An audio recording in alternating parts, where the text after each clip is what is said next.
Hello बच्चों, let's read the question. Inbreeding depression is option A reduce mortality and immunity due to close inbreeding.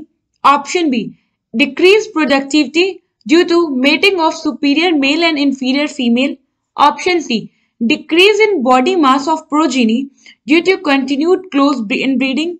And option D reduce fertility and productivity due to continue close inbreeding. So question में हमसे क्या पूछा है कि inbreeding depression में होता क्या है. तो सबसे पहले हम देखते हैं इनब्रीडिंग क्या है.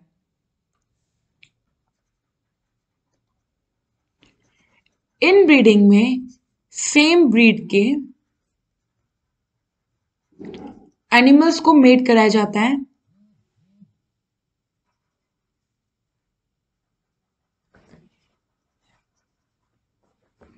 Are mated.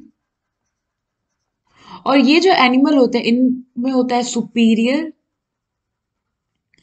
Mail plus superior female. और एक की पॉइंट ये भी है कि ये जो इंडिविजुअल मतलब जिन एनिमल्स को आपस में मेट कराया जाता है ये रिलेटेड होते हैं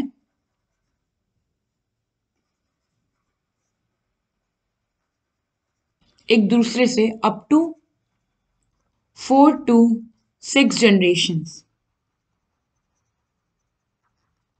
नाउ अब हम देखते हैं इनब्रीडिंग डिप्रेशन क्या है.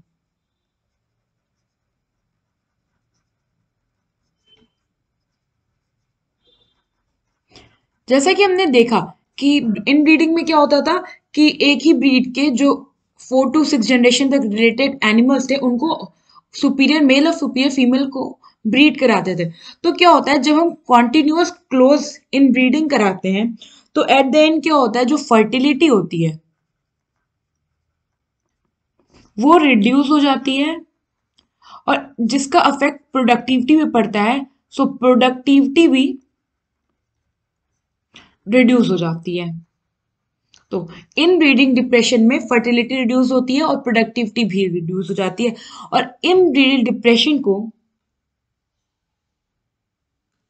ओवरकम करने के लिए फिर हम क्या कराते हैं और वो जो एनिमल्स होते हैं उनका हम आउट क्रॉसिंग करवा देते हैं.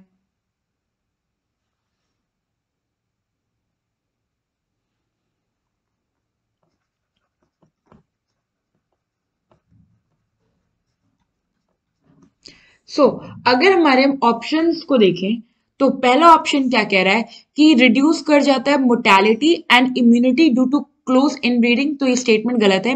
मोर्टेलिटी यानी कि जो होता है डेथ रेट और इम्यूनिटी तो सबको पता होती है बॉडी का डिफेंस सिस्टम.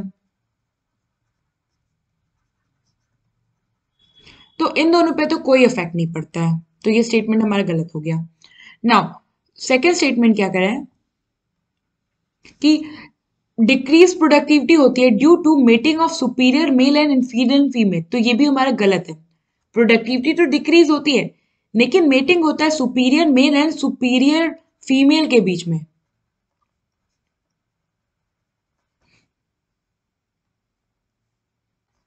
तो ये स्टेटमेंट भी हमारा गलत हो गया. नाउ थर्ड क्या कह रहा है डिक्रीज होता है body mass of progeny due to continued close inbreeding. So ये भी हमारा स्टेटमेंट गलत है. बॉडी मास पे कोई डिफेक्ट नहीं आता है, कोई प्रॉब्लम नहीं होती है, प्रोडक्टिविटी में होती है. नाउ फोर्थ स्टेटमेंट क्या है reduce fertility and productivity due to continued close inbreeding. तो ये वाला स्टेटमेंट हमारा सही है. इनब्रीडिंग डिप्रेशन में यही तो होता था, फर्टिलिटी रिड्यूस होती थी और प्रोडक्टिविटी रिड्यूस होती थी.